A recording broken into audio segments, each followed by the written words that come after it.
Sa pagbulsa ng sako-sakong pera, pinagsamantalaan ang krisis ng pandemya, pinabayaan ang ating mga kababayan na magkasakit at mamatay. Na naging kandidato nag-deliver lang yata ng suka, nabigyan na ng certificate of candidacy. Kasi kung sabihin na natin na may mga naunang pahayag, pero kung ang tema mo ay pagkakaisa, hindi ka magdwedwell dito sa mga bagay na pwedeng pagmulan ng hindi pagkakasundo.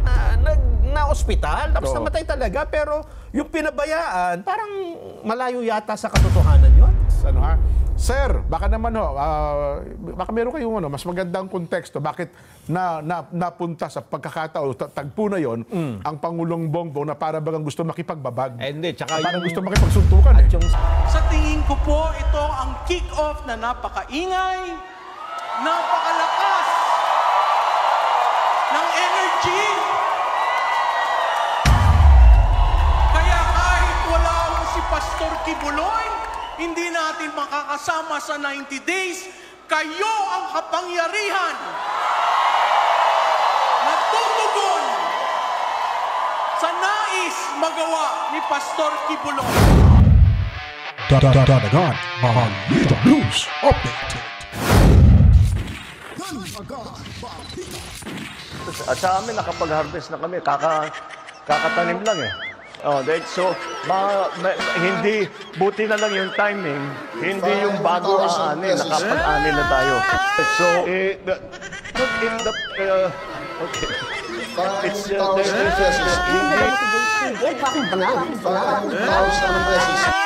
Say millionaire, sama-sama tayo, babago mo yan, maging millionaire.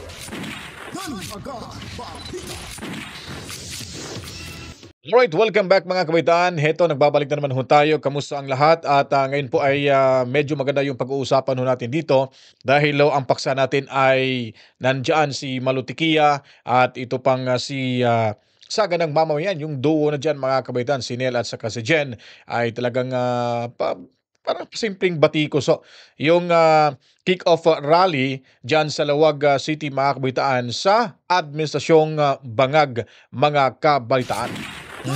So yun po ang pag-uusapan ho natin. Pero bago pa po ang lahat mga kabaitaan, sana po pag nagustuhan nyo po itong video ho natin, i-share nyo na agad at damihan nyo po yung likes mga kabaitaan. At sa hindi pa po nakapag-subscribe, subscribe na ho kayo dahil po para mapasama ho kayo sa ating mga viewers na meron na ho tayo mga kabitaan na 47,848 subscribers mga kabalitaan. Diba napakasarap po sa pakiramdam na mas lalong dumadami na ho tayo na tumambay ho dito sa ating munting bahay, ang reaction video ng Danagan Balita News Update. Di po ba? So, yun po yung sinasabi ko paunti-unti lang ho tayo kasi yung ating ihatid ng mga balita ay napaka-komprehensibo ho. At totoong mga pangyayari sa ating lipunan. Hindi gaya ng mga bangag vloggers na gumukuha ng mga video tapos iti-twist yung stories. Ay nako po, talagang fake news peddlers. Iyan mga kabalitaan. At babatiin muna natin itong ating mga silent viewers, Team Replay, at lalo na ho yung ating mga avid viewers at regular viewers ho natin, mga kabalitaan. Lalo na po yung ating mga moderators. Salamat, salam ho sa inyong lahat. At kaway-kaway pala, kay Mami Rose at Daddy Berting, masaya ho tayo dyan sa Cebu City, Tobias family. Dahil nga po ay laging sinasabi ho nila na tayo daw yung kanilang medisina. Yung kanilang tinatawag na pinagkukuhunan ng lakas ng loob. Lalo na ho sa kanilang widescreen dyan. May edad na rin sila si Mami Rose at Daddy Berting. Kaya medyo nakatulong din ho tayo. At salamat sa suporta dahil sa mga kwentong ganyan ay talagang wow talaga tayo. Salam ho again sa inyong lahat mga kabaitan. Huwag niyo pong i-skip yung ads na mapapanood. At ngayon po ay pag-uusapan naman ho natin itong sinasabi ho nating kick-off rally ng Bangag Administration. Lalo na po mga kapitan sa proclamation rally ni Pastor Apollo C. Kibuloy. Mantakin niyo po, wala yung kanilang sinusuportahang politiko. Talagang napakadami ho mga kabaitaang dumalo. So lalo na po pag magkakaisa ho yung mga butante mula sa kapatiran natin sa Iglesia ni Cristo ay talagang mapapawaw ka talaga. At si Bongit ay binanatan ho yung kampo ni Tatay Digong Duterte. Bira ng bira. Akala ko ba peace rally ho yung kanila. Ngayon nangangaway na ho si Bongit. Natutong mangaway dahil nga baluarte niya. Matapang na pala to si Bongit sa kanyang baluarte, mga kabaitan. Yun laang, mga kabaitan. So walang sense of leadership itong ating presidente. Dahil nga po, ay nadidiktahan, nasusulsulan, walang, sabihin natin, no? Walang isang salita. Hindi marunong, when it comes of decision making, ay kailangan pa ng konsultasyon. Tapos sabay kamot sa ulo. Anyways, hindi na tayo magtatagal. Ipapakita ko natin sa inyo, mga kabitan. Unahin natin muna itong si Madam Professor nito, Professor po ito, si Ma'am Malut Tikia, para ho malaman natin kung anong mga sinasabi niya ho dito, mga kabitan. Tara, let's G! Basta kayong lahat at magandang gabi sa inyong lahat. Ako'y pinakiusapan na magsalita. Usually ho, nasa likod lang ako. Usually, nai-interview ng SMNI. Bakit ako parating nagpapa-interview sa SMNI? Isang rason lamang po. Yun ay dahil sa ginawa sa SMNI. Kaya tuwing nag-iimbita sila, ako'y pumupunta at nag-e-explain. So maraming salamat, SMNI. Alam po nyo, napakahirap kumampanya na walang kandidato. Pero may punla na iniwan si Pastor Kibuloy sa inyong lahat. Ang hindi natin makikita, isang tao. Pero equivalent yun ng napakaraming tao na sumusuporta at nagmamahal sa Kanya. Kayo po ang una sa kampanyang ito na nakagawa ng nationwide kick-off. At tumataas ang balahibo ko pag tinitingnan ko kasi wala silang kandidato.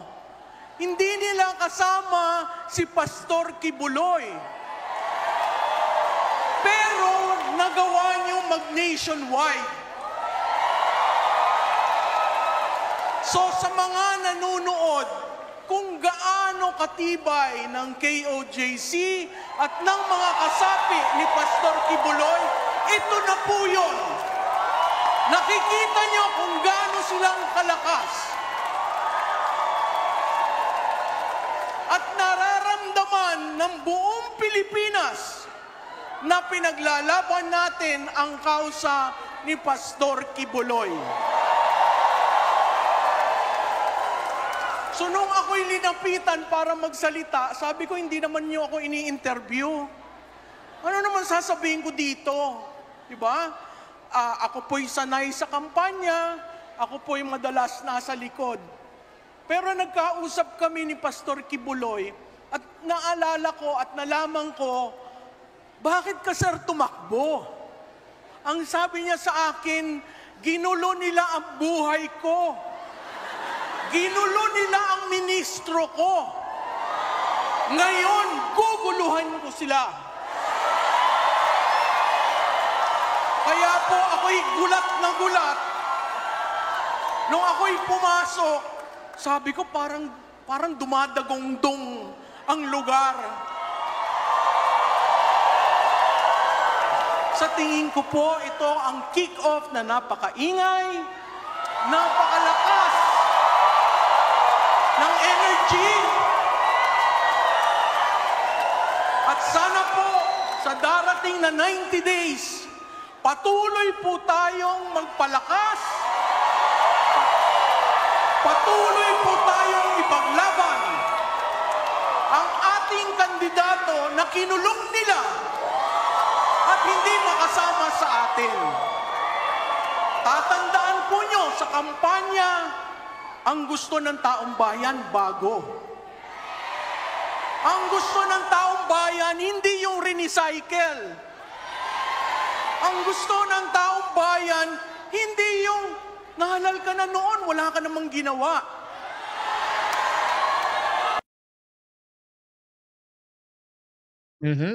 Naputol yung internet.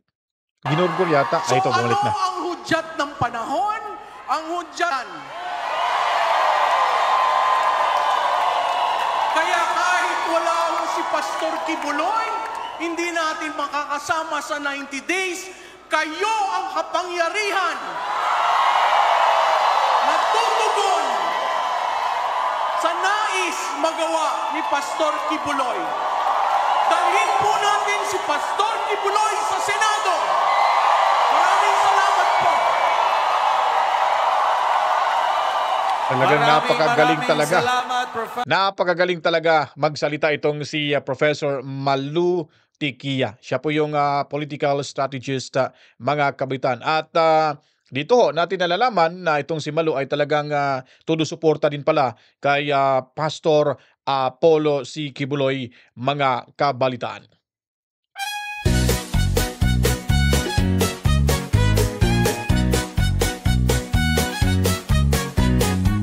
Sa bawat sulok ng ating bansa, isang pastor ang handang gumabay.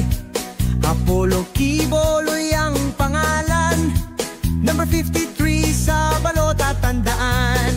Pastor Kibuloy sa Senado'y ating piliin, kanyang aral at gabay ating liwanag sa Senado.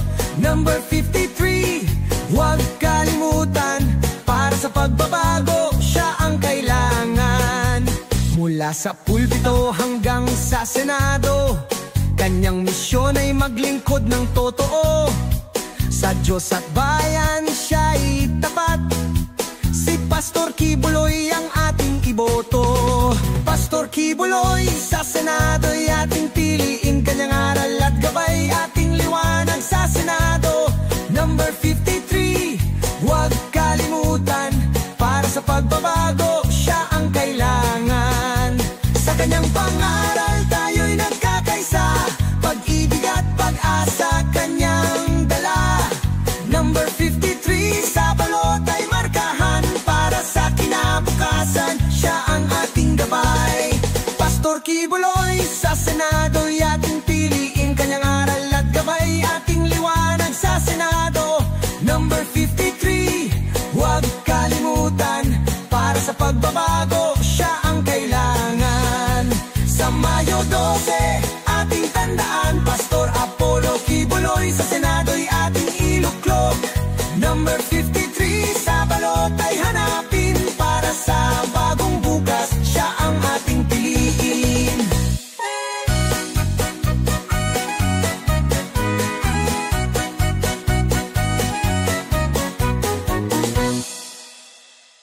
Right, yun po mga kabitaan ang political jingle ho natin kay Pastor Kibuloy, mga kabitaan. No? So napaka sarap pakinggan, yung rhythm, yung beat niya po, ay nako po, napaka sarap sa tenga. Kaya huwag kalimutan po, dire-diretso nating iboto yung senatorial candidates ng PDP laman, diretso sa Senado para si Sara Duterte manalo. Aha, sigurado ho yan. Diretso sa Senado para si VP Sara Duterte ay manalo. So ngayon naman po ay ibibigay ko po kayo sa inyo.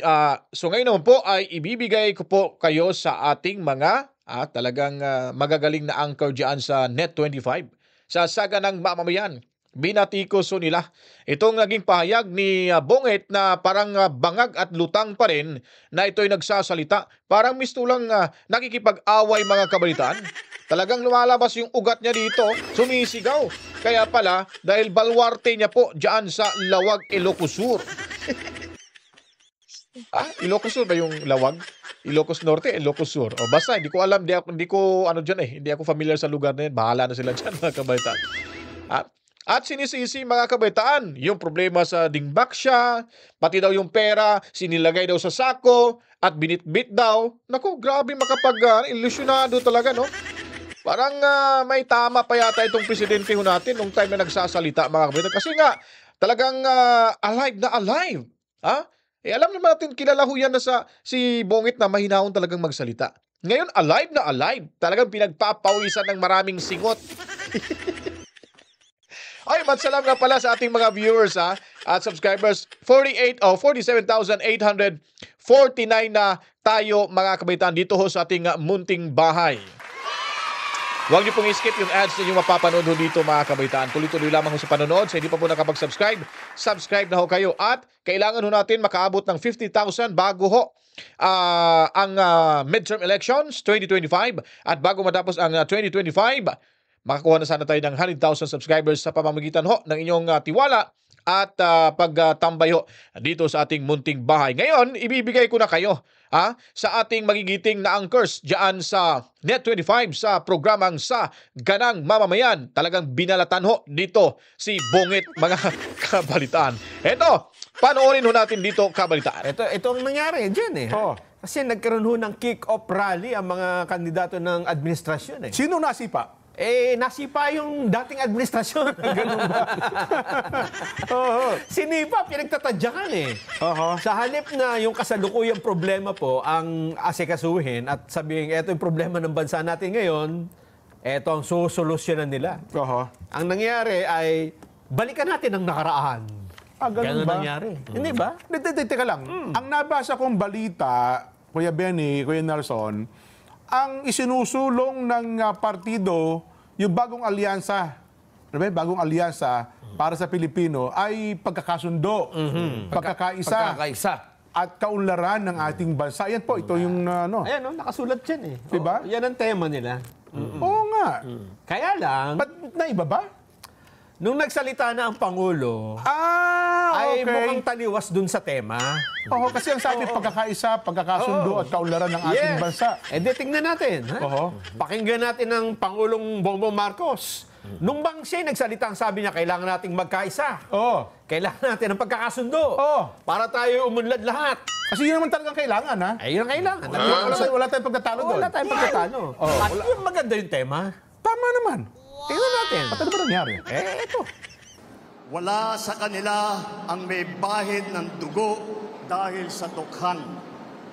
Wala sa kanilang kasabwat sa pagbulsa ng sako-sakong pera, pinagsamantalaan ang krisis ng pandemya, pinabayaan ang ating mga kababayan na magkasakit at mamatay. Wala sa kanila ang mga pumapalakpak sa China at natutuwa pa kapag tayo ay binobomba ng tubig.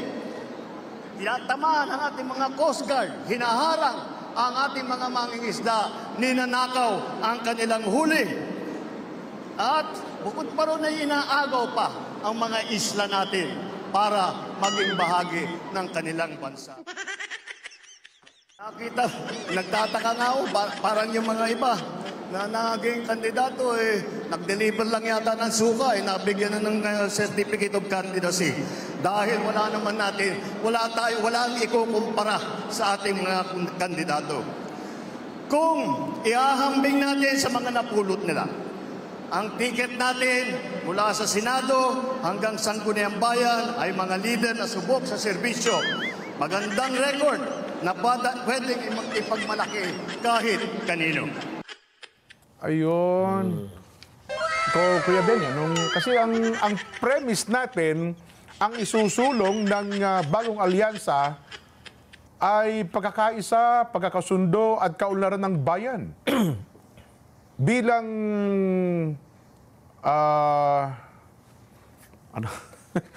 parang bigla naman akong masipahayo sa mga Tapos nung nag-speech, parang sinabi niya, gusto yung away. parang At saka, eto paumanhin kung sino man ho yung nagsulat ng speech. Kasi alam ko, hindi naman presidente yan. Hindi ganyan si Pangulong Bongbong. Hindi, mahinahon siya. ang Pangulong Bongbong ay diplomatikong tao At saka Hindi confrontational yan. Sa estado niya bilang Pangulo, yung gagawa ka ng ganyang linya ng mga salita ay Komentuhan lang natin to mga kabitan. Nangyari ho yon ngayon, doon, itong ano lang kick-off rally ho nila. Nangyari ho yan dahil nga po, parang baka tamang-tama ho itong si Bongit. Kasi may lakas loob na bumira na naman sa oposisyon. Sabihin natin oposisyon, itong grupo ni Tatay Digong Duterte. Bigla hong tumapang itong si Bongit. Nakakapagtataka ho talaga mga kabalitaan. talagang may paganon-ganon pa ho siya sa kamay niya. Parang gusto niya nang ipaglaban yung sarili. Parang gusto niya nang lusubin yung grupo ni Tatay Digong Duterte. Hindi ba kayo nagtaka? Ako nagtataka talaga ako. Ba't ganun ho siya kaaktibo ngayon? Pero nagbabasa ho siya pero parang hindi ho niya memoryado. Baka hindi nga siya nagsulat. O baka sinulat niya lang nung time na siya ay talagang high na high. High na high na mataas yung pangarap ba? Tapos ngayon parang nakalimutan niya, biglang bumagsak at nautal-utal ng mga kabalita. High siya sa pangarap nung sinulat niya ito. Alam mo naman, pag wala ho sa medyo makakalimutin na yung mama, yung tao, ay hindi na ho niya maalala agad mga kabalitaan. Hindi bagay, di ba? Saka maaaring si dating Pangulong Duterte kasi yun ang style niya. Saka, pero kung future ang pinag-uusapan, alam nyo, ito, ilagay natin sa positibong perspektibo ito. Sa buhay ng tao, para makarating ka rin sa susunod na level na iyong nais marating, kailangan kang tinatawag na mag-move on. No? Mag-move on. Then, kung ano man yung mga tinatawag natin na problema ng nakaraan, maaring imbestigahan, maaring gawa ng solusyon para hindi maging problema sa susunod na panahon. Pero ang nangyari ngayon, parang nung nangangampanya, balikan natin yung nakalipas. No? Ito yung nangyari nung nakalipas, puro masama pa yata yung nasabi tungkol sa nakalipas. Well, ito para lang magkaroon tayong tamang konteksto, Kuya Benny. Kuya Nelson, sabi, ano ba sinasabi itong tatlong ito? Kasi po, ang balita, Nelson, pinangunahan po ng Pangulong Bongbong Marcos ang kick-off rally ng Administration Party Alyansa para sa Bagong Pilipinas para po sa 2025 midterm elections dyan po sa Labag City. Isusulong, tandaan niyo po isusulong ng Administration Party ang mensahe ni Pangulong Bongbong Marcos para po sa pagkakaisa, kaunlaran, at pagbabago. Kabilang po sa senatorial slate, etc. Bago ang campaign rally sa naharap umano sa malaking hamon ng mga yun ang background. Pero yun po talaga ang gusto ng Administration Party. Inulit ko po, yun ang ating pinagmumulan, na ang layunin, pagkakaisa, kaunlaran, at pagbabago. Nung nagsalita po ang Pangulong Bongbong, parang nabaliktad, hindi kaya, no? Ang sabi niya. Hindi, tsaka ito, ito, yung paumanhin nga doon sa sumulat.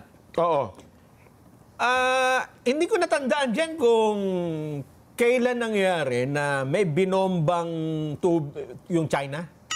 Na barko, binomba yung tubig ng yung barko ng Philippine Coast Guard. Sinagasaan yung mga isang Pilipino.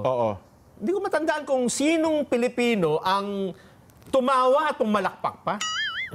Parang nagalit tayong lahat doon. Kagaya ng sinabi ng Pangulo. Meron pa nga isa na naputol ang daliri, di ba? Natawan ng Coast Guard. Ewan ko, kung meron kayo natatandaan na isang grupo o politiko, kandidato o mga dating opisyal ng gobyerno na tuwang-tuwa kapag tayo ay hinaharas ng China. Baka naman may nagsumbong, mahal na Pangulo, yun po siya nung nagtawa. Ewan ko lang. Ipakitama niyo po kung mali kami. Doon sa puntong ito. Para kasing totoong meron talaga di ba? Ako again, Pero Kuya Benny, kung sakaling ang Pangulong Rodrigo Roa Duterte ang nagsalita niyan, maaaring meron kang... yun talaga style niya. Style niya. Pero lalabas na hindi mo literal na pwedeng pulutin isa-isa. Na ganun ang ibig sabihin. Yes. Pero kapag ang Pangulong Bongbong Marcos ang nagsalita, literal yan. Dahil statesman yung pagsasalita ng ating Pangulong Bongbong Marcos. So doon sa sumulat niyan, medyo may konti yatang... Parang sinusubo sa away ang Pangulo Di ba? Gusto mo pakinggan ulit? Sige, pakinggan natin. Limi-limi, pakinggan nyo kung talagang hindi naman pwede natin sabing galit na talaga ang ating Pangulo dahil nga sa nangyayari, no? Pero Pero unawain hindi natin siya ganyan eh. kung may katotohanan ba yung ilang bahagi niyan. Ako ayaw kong maniwalang... Again, ang pinagmumula natin, ang gusto ho ng administration party, ang mensahe ng Pangulong Bongbong para po sa pagkakaisa, kaunlaran at pagbabago. Sige nga po, isa pa, direct, isa pa nga po, pakiulit nga natin. Anong binigyan din? Oo. Malimi natin ng konti. Wala sa kanila ang may bahid ng dugo dahil sa tukhan. Wala sa kanilang kasabwat sa pagbulsa ng sako-sakong pera, pinagsamantalaan ang krisis ng pandemya, pinabayaan ang ating mga kababayan na magkasakit at mamatay. Wala sa kanila ang mga pumapalakpak sa China at natutuwa pa kapag tayo ay binobomba ng tubig. Tinatamaan ang ating mga Coast Guard, hinaharang ang ating mga mangingisda, ninanakaw ang kanilang huli. At bukod pa ron ay inaagaw pa ang mga isla natin para maging bahagi ng kanilang bansa. Nakita, nagtataka nga ako, parang yung mga iba na naging kandidato, nag-deliver lang yata ng suka, nabigyan na ng certificate of candidacy. Dahil wala naman natin, walang ikukumpara sa ating mga kandidato. Kung iahambing natin sa mga napulot nila, ang ticket natin mula sa Senado hanggang Sangguniang Bayan ay mga leader na subok sa serbisyo. Magandang record na pwedeng ipagmalaki kahit kanino. Ayun. Huwag natin bang pansinin yung last part, yung unang bahagi na. Baka naman merong naunang pahayag ang Pangulong Bongbong Nelson. Kaya kung bakit niya naunang sinabi yun, wala akong alam. Hindi ko alam eh. Yun ang lumalabas lang sa social media. Kasi kung sabihin na natin na may mga naunang pahayag, pero kung ang tema mo ay pagkakaisa at pagkakasundo at pagbabago, kaunlaran, hindi ka magdwedwell dito sa mga bagay na pwedeng pagmulan ng hindi pagkakasundo at parang magalit pa sa'yo, hindi ba? Lalong-lalo na sana kung totoo lahat eh. Hindi ba? Yung sinabi mo na may natuwa at may pumalakpak kapag tayo hinaharap ng tiyan, sino yun? Wala tayong nababalitang gano'n. At saka siyempre, doon sa Jen Benny, nung panahon ng pandemya, wala naman ako nalaman na mga pinabayaan at namatay na mga Pilipino, hindi ba? Pag tinignan mo yung record, mukhang... Namatay kasi na ospital, tapos namatay talaga, pero yung pinabayaan, parang malayo yata sa katotohanan yun. May nabalitaan ba tayo nung... Kasi dapat alam namin yan dahil nagbabalita tayo araw-araw di ba? Yung mga pagkakataon na yun. Ewan ko lang. Sana yan ang isa sa naging usap-usapan. At baka iniimbestigan dapat sa sa Quadcom noon, di ba? Baka nakikinig yung ating mga kaibigan niya sa PCO. PCO? Di ba? PCO lang. PCO. Ay, hindi nga pala PCO. PCO, Presidential Communications Office. Pakibigyan nyo nga po kami ng tamang konteksto. Baka nagkamali kami. Di ba? Sa bagay nito. Kasi parang hindi ang Pangulo na ang pahayag na maging confrontational. Ayun nga. Sa pangyayaring ito. Ay, lalong-lalo na. Kung nagtema ka ng pagkakaisa. Ikaw, Kuya Ben, si Kuya Ben, naglingkod sa administrasyon. Writer ka din, Kuya Benny. Bawa nagtema ka ng pagkakaisa. Babanat ka ba sa mga dati mong kalaban? Well, alam nyo, siguro ito'y pagpapahiwatig, no? Kung ano yung nararamdaman talaga ng Pangulo. Pero maaaring nadala. Bibigyan natin ng tinatawag na benefit of the doubt. Yung sumulat, nadala rin sa kanyang pagsusulat na medyo pagandahin at medyo palakihin yung... dramatize i-dramatize. Pero masakit dito, hindi po usapin to na magkapit-bahay lamang. Ayun nga. Or kapit-barangay lamang. Ito'y usapin ng buong bansa. Baka sabihin ng ating mga taga-subaybay, Benny Nelson, bakit hindi ba totoo yung sinabi ng Pangulo na meron talaga mga taong ganun? Baka naman totoo yan, hindi lang ninyo matanggap yung katotohanan yan na sinabi ng Pangulong Bongbong Marcos. Pero wala tayong alam na literal na pumalakpak. Una yun. Diba? Tsaka natuwa. Natuwa. Ay, kahit nasabihin nating Meron man, kailangan pa rin natin patunayan. Dahil lang nagsasalita ay ang ating Pangulo. At saka, No? pag ang pinag-uusapan ay teritoryo ng Pilipinas, naku ba, sa tingin ko naman, walang, di ba? Walang natutuwa na kinukuha yung teritoryo natin. Yes. Di ba? Oo. Diba sa kanyang unang sona, sabi ng Pangulong Bongbong, isa man sa Metro Quadrado, kaliit-liitang bahagi ng ating bansang Pilipinas na hindi tayo papayag na makuha ng ibang bansa. Tama lang At naman doon yun. nagtayuan ng mga mababatas, nagpalakpakan. Tama, Pangulong Bongbong. Yun ang pinalakpakan. Yun ang pinalakpakan. Saka yun rin, kahit ako nasa studio na, nagpalakpakan din tayo. Yun ang pinalakpakan natin, hindi yung... Dahil dapat nating suportahan ang ating Pangulo. Dahil ang pinaglalaban niya ay ang ating lupain. Ayun. Oho. Well, sana, baka tayo naman naniniwala, minomonitor tayo ng PCO ni Secretary Cesar Chavez.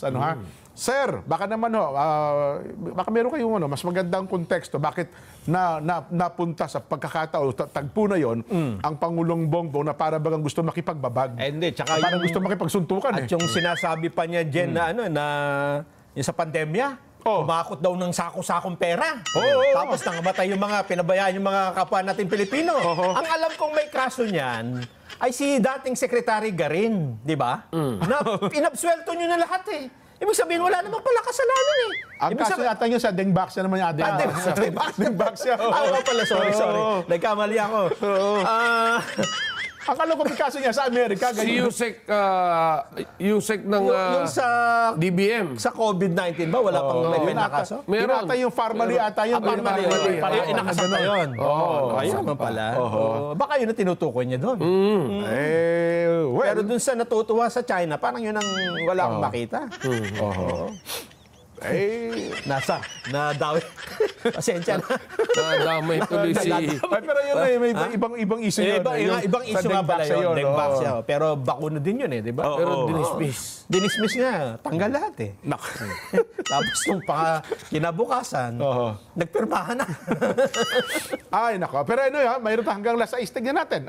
Baka malayo naman again ang point lang po ng palatuntunan ito, mukhang kaiba doon sa kagustuhan ng administration party ang naging taliwas tema ng pahayag ng Pangulo na sa halip ng pagkakasundo, pagbabago at ano pa man, para bang gusto makipagbabag ng Pangulo.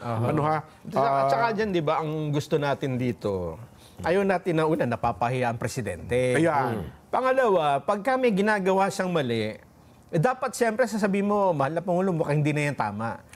Kasi Pangulo na po kayo eh. Kung papabayaan natin yan, lalala ng lalala, akala nila tama ng tama yan, di ba?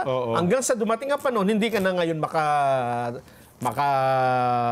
Ang lalala yun, basta pag hindi napigilan yung pagkabangag mga kabaitan, ay diyan na ho yan na tutungo. Pero hindi ako naniniwala na may nagsusulat nun. Siya talaga yung nagsusulat. Dahil parang sinasabi niya na siguro sarili niya na ito na ang pagkakataon na ipapakita ko sa mga kababayan ko dito sa Ilocos, sa Lawag City. Particularly kasi para makita lang kung paano ako magalit mga kabalitaan. Paano magalit si Bonget? Wala lang pala. Illusion lang pala yung galit-galitan niya mga kabalitaan. Pero dito talagang binalatan ho siya dito sa mayabang sa saganang mamayan mga kabaitaan, no? Yang iyaw tayo rito kay Bonget, presidente. Tapos kapayapaan yung tema sa kanilang kick-off rally. Tapos ngayon siya pa yung nangunguna na gusto na daw makipagsuntukan ayon pa ni Jen. Talagang nakakahiya itong presidente natin. Wala talaga sa tamang direksyon. Ahon. Hindi ka na makamove on. Hindi mo na mabago, hindi ba? At sa bandang huli, sino ba sinabing parang pinabili lang ng suka? Ay alam kong yung pinabili ng suka, naging may kumandidato na. Ang alam ko, ang alam ko at napanood ko sa TV na bumili ng suka, Ay si Manny Pacquiao. Yung, para sa'yo. Parang may pang-adsa ng ganun time dati. Pinabili siya ni O baka naman edited yun? Hindi ba edited Junicia. yun? Nanay Mama Junicia. oo. Oo, Nung pag-uwi, sabi, pinabili lang kita ng suka. Bakit kayo pagsuntukan ka? Meron ka ng medalya. Meron ka ng mga medalya. Champion na. Sabi na Pangulo, hindi, pinabili nga na suka. Pagdating dito, kandidato na. Sino kaya pinariringan ng... Hindi, ang dami sukang nabili siguro. Sabi naman ni Senador Bato de la Rosa, Oo. huwag mamaliitin yung mga bumibili ng suka. Oo. Kasi nung araw, yan ang trabaho ko. Ako ang tagabili ng suka. Ano ba? Ay, nako. Anyway, doon sa atin ng mga kababayan, ha? Ano ngayon ang ating ibobox populi na para tayo ay meron hong mapagsalu-saluhang paksa. Kasi kahapon ang tanong natin umaasa ba sila ng Joke naman sa magsama, kriminal kaliwat kanan. Bayaning na paganga, Duterte ang pinagsigawan. Kaya labang sa droga ay nagsimula.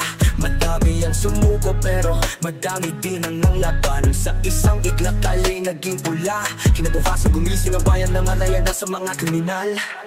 War on drugs, kalayaan ng taong bayan. War on drugs, isang bangungot para sa mga kriminal.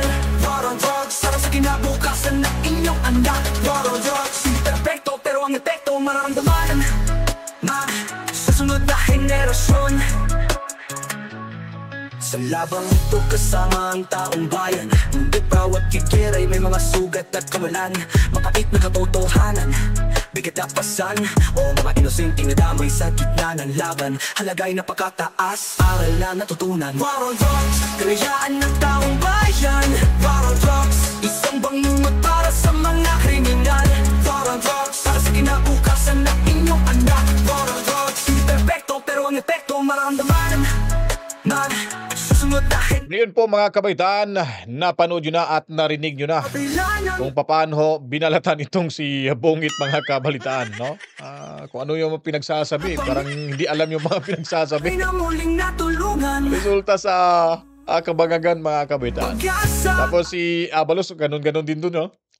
Ngumingi-wingi, ganun-ganun. Ang hirap talaga, no?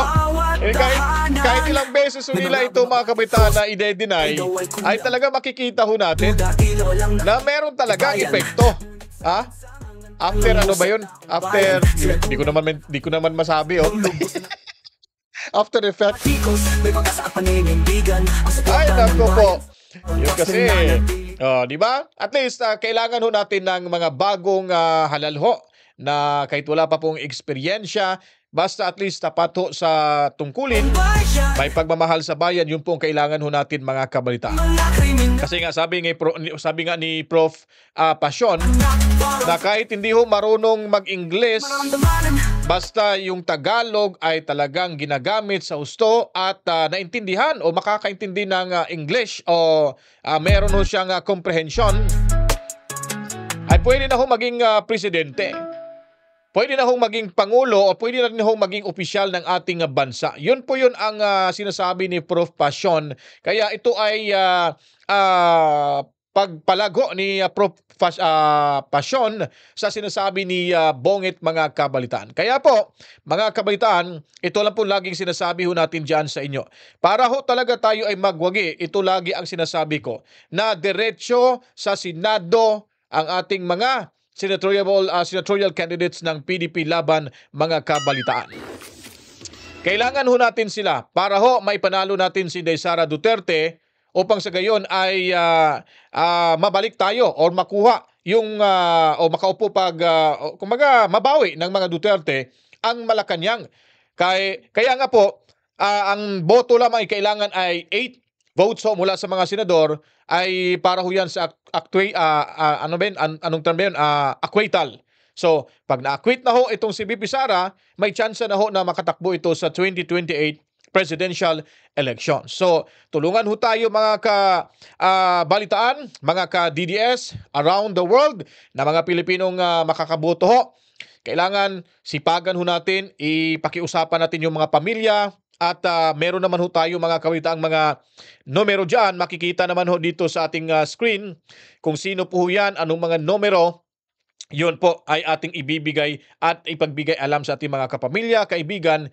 Tulungan ho tayo vote street para ho sa line-up ho ni PDP ni Tatay Digong sa PDP laban mga kabalitaan. At ako po ay nakikiusap rin sa inyo na kailangan ho natin talaga makuha pagbalik yung Malacanang para naman sa kinabukasan ng ating bayan, kinabukasan ng bawat isa sa atin at sa mga OFW, lalo na ho sa mga darating pang mga henerasyon. Kasi pag nasimulaan na ho at makontinue ho yung nasimula ni Tatay Digong Duterte sa pamamagitan ni Inday Sara Duterte, tuloy-tuloy na ho magkakaroon ng pagbabago ang ating inang bayan, mga kabalitaan. Huwag kalimutan, dadalhin at ipapalipad natin ng mas mataas pa ang The Eagle from the South, mga kabaitan, na si Vice President Sara Duterte.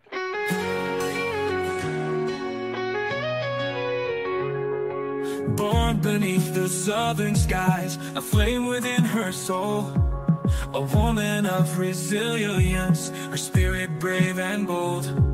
They tried to dim her brightness, to keep her on the ground, but like an eagle soaring high, she turned it all around. Whispers rose to thunder, but she would not concede. With every step she paved the way in words and daring deeds. She's the eagle from the south, wings spread wide against the sun. Through the storm she lifts us up, her journey's just begun. It can't silence what is true, or chain her to the past. Rising high she leads the way, the eagle from the south.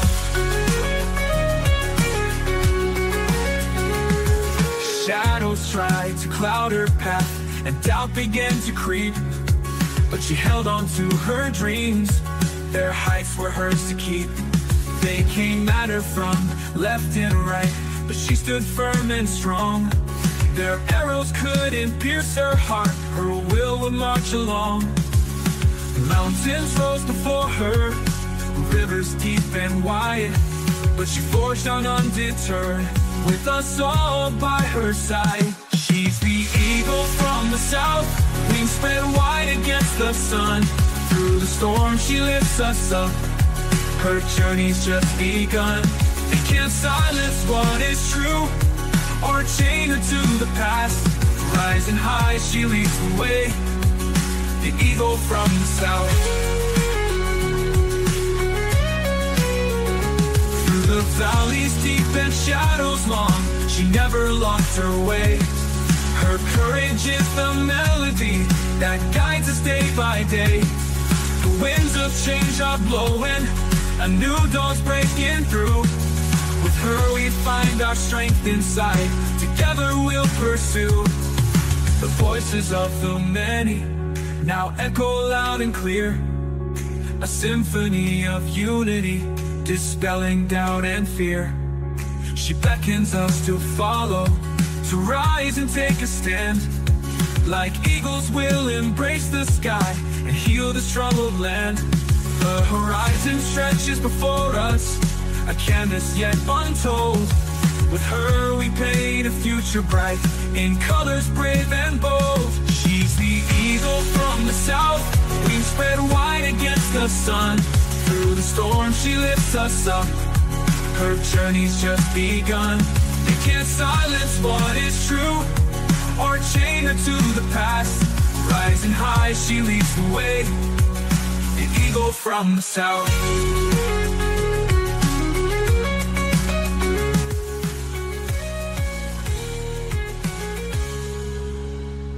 She's the eagle from the south. Oh, oh, oh, yeah, yeah, yeah. Listen up now, truth must play. Taxpayers' money they give away, but whose hands hold the strings today? They call it aid, they call it care, but the speaker's game is far from fair. 7 million for loyalty shown, but it's not his money, it's not his own. Congressmen line up, they bow and they grin, trading their honor just to cash in. 2 sorties later, 42 million's the score. Public Public funds turn to political gain. We say no, no, no to the 777 Crop scheme. Taxpayers go. Alright, no, 777 Cracks scheme, mga kabalitan. Nako po, iskandal na naman ho tayo sa 777. Buti na lang, hindi nag-666 mga kabalitan. Kaya yun po, dito ho tayo nagtapos mga kawitan sa ating kwentuhan, pagbibigay at paglalahad ng tamang impormasyon, balitaan, balitaktakan. At kasama yung ating mga komprehensibo na mga balita at impormasyon. Dahil po, yun po ang ating hangarin na hindi ho tayo makapanglinglang na mga kababayan ho natin na undecided pa kung sino po sa kanila at sa grupo ngayon ng bawat partido ang kanilang ibibigay ang mga boto ho nila. Kaya dito na ho tayo sa PDP laban kang Tatay Digong Duterte. Kung kayo po ay gusto nyo magkaroon ng kapayapaan at yung safety ng bawat isa, ang mga Duterte lamang ho ang makapagbigay niyaan mga kabaitaan. Kaya the Eagle from the South kailangan ho nating ibalik sa Malacanang dahil siya lang ang susi ng lahat ng ating tagumpay, tagumpay ng bawat Pilipino at tagumpay ng inang bayang Pilipinas, mga kabalitaan. Kaya matsalam ho sa ilan na ba tayo, nakailan na ba tayo? Ay, 47,851. Salamat. Salamat sa ating team replay and salamat din, matsalam din sa ating mga moderators. Mabuhay ho kayong lahat. And of course, ating silent viewers at regular viewers, lahat-lahat na. Overseas Filipino workers, saludo ho kami sa inyo. Ito ay kayo po ang aming tinuturing bagong bayani ng Pilipinas. At lahat ng mga kababayan natin around the world, Luzon, Visayas at Mindanao, matsalam sa inyo ng marami. Sa ating mga kapatid na Muslim yan sa Mindanao, dumami na ho tayo na parami na tayong mga mga Mindanaoan ho ang mga nakikinig sa ating programa. Assalamualaikum sa inyong lahat. At ako po ay magsasabi sa inyo ng masalam. Ibig sabihin pala nung masalam ay goodbye na ho. At itong sinasabi ho nating matsalam ay binaliktad lamang ho natin ng salamat. Kasi may Muslim nang sabi, Kuya, yung matsalam ay goodbye po ho yun.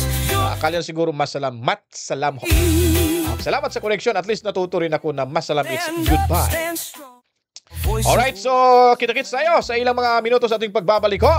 At huwag magsawang sumuporta sa Danagan Balita Reaction Video News Update. At suportahan nyo rin po tayo na makakuha tayo ng 50,000 subscribers bago ho ang midterm elections 2025. And of course mga kabitan, 100,000 subscribers naman bago naman ho matapos ang taong 2025 mga kabalitaan. At tuloy-tuloy lamang ho. Kung para mas maparami pang manonood, share nyo po. Pakiusap lang, i-share nyo po yung video sa wall nyo po sa inyong Facebook. At the same time ho, damihan nyo po yung likes, mag-comment ho kayo, and then ang notification, pinaka-importante, pindutin nyo po yan. Naka-all po yan para lahat ng mga video ay mapapanood nyo po. Right away kung meron ho tayong mga bagong i-upload na mga video. At ako po'y magpapaalam na sa inyong lahat. Matsalam ng mabuhay.